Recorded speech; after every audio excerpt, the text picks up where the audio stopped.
In today's video, I'll show you how to download Windows 10 version 22H2 step by step in a simple way that's perfect for beginners. If you're not very technical, don't worry. You don't need any special skills, and I'll explain everything in plain language so you can follow along easily. First, let's start from the basics. Click on the Start menu in the bottom left corner of your screen. From there, select Settings. This is where Windows keeps all the important system options.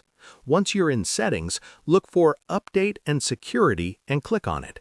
This section is where Windows checks for updates, downloads them, and installs them for you. Now, stay on the Windows Update page. Here, click on Check for Updates.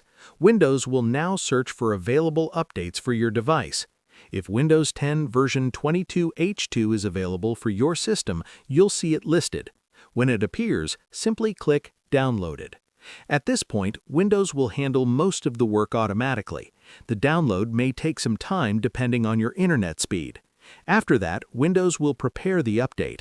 You might be asked to restart your computer, so make sure to save any open work before continuing. If you don't see version 22H2 showing up here, there's another option. You can update manually using Microsoft's official website. Open your web browser, go to Microsoft's Windows 10 download page, and look for the Update tool. Download it, open it, and follow the on-screen instructions. This method is helpful if your system isn't receiving the update automatically. During the process, you might notice some confusing wording or version numbers.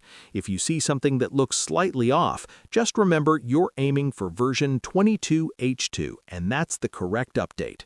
Once everything finishes and your computer restarts, your system will be fully updated and ready to use. And that's how to download Windows 10 version 22H2. Share this video and subscribe for more helpful tutorials.